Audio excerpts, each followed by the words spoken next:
Bem-vindos hoje. A gente tem em mãos fontes realmente fascinantes que detalham uma história, assim, intensa, quase sufocante.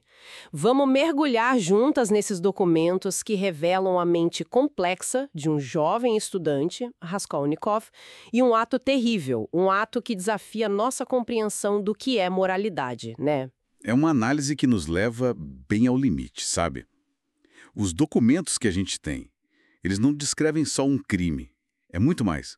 É um labirinto psicológico e filosófico. A gente acompanha o Raskolnikov, que é descrito como brilhante, né?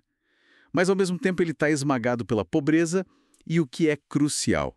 Ele é seduzido por uma teoria bem perigosa sobre certos indivíduos extraordinários. Essa teoria é central, né? As fontes indicam que, vivendo num cenário de profunda desigualdade, muito isolamento, ele começa a se ver como alguém superior, alguém que estaria acima das regras comuns. Como é que os documentos descrevem exatamente o desenvolvimento dessa ideia nele? Então, aí que fica intrigante. Uma das fontes sugere que essa teoria não era puramente, digamos, um exercício intelectual frio. Parece que ela surge também como uma espécie de justificativa desesperada para a própria impotência dele, para a miséria em que ele vivia. Não era só arrogância, entende? Talvez fosse uma tentativa, ainda que distorcida, de encontrar algum sentido, algum poder, em meio ao caos todo que o cercava. Nossa, isso adiciona uma camada de complexidade, realmente. Então, essa visão distorcida o leva a planejar o assassinato de uma velha agiota. As fontes detalham isso como quase um teste.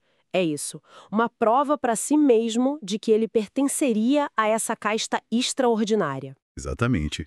Mas o que os documentos enfatizam de forma muito marcante é o que acontece depois. A expectativa dele era a afirmação dessa superioridade. Talvez uma frieza meio napoleônica, sabe? Contudo, o que as fontes descrevem vividamente é um colapso psicológico total. O tormento não é só culpa, é paranoia, febre. Febre mesmo. Sim, uma fonte até menciona isso como uma febre da consciência, quase uma reação física ao abismo entre a teoria e a realidade brutal do ato. Ele não se sente elevado de jeito nenhum. Pelo contrário, ele se sente terrivelmente alienado da própria humanidade. E nesse estado de alienação, de isolamento total, surgem outras figuras, né? As fontes nos apresentam o Marmelado via filha dele, a Sônia, quase como espelhos distorcidos ou talvez faróis inesperados ali no meio. Sem dúvida, o Marmeladov, aquele funcionário alcoólatra, ele é a imagem da degradação, né? Mas os documentos conseguem capturar momentos de uma humanidade muito dolorosa nos discursos dele. E a Sônia é fundamental. As fontes retratam ela no meio da miséria mais profunda, forçada à prostituição pela família, mas ainda assim possuindo uma resiliência moral e uma fé que parecem, assim, inabaláveis. É uma figura quase paradoxal naquele ambiente todo. E é para ela que o Raskolnikov confessa o crime. As fontes sugerem que existe uma conexão quase inexplicável entre os dois. O que essa interação revela, segundo a análise desses documentos? Olha, revela o ponto de ruptura da teoria dele. Diante da compaixão e da fé da Sônia, que sofre sem precisar de teoria nenhuma, a construção intelectual toda do Raskolnikov começa a ruir. A confissão, da forma como é descrita, não traz um alívio imediato, não, mas é o primeiro passo num caminho bem tortuoso. Uhum. As fontes sugerem que a possibilidade de redenção não vem de ele aceitar que a teoria estava errada, mas sim de confrontar a violação humana fundamental que ele cometeu. A Sônia personifica essa ponte de volta para a humanidade, sabe? Um caminho, então, que passa necessariamente pela aceitação do sofrimento. Precisamente. E é interessante notar que, segundo indicam os documentos, a decisão final dele de se entregar não parece vir do medo de ser pego. Ele até achava que as provas eram fracas.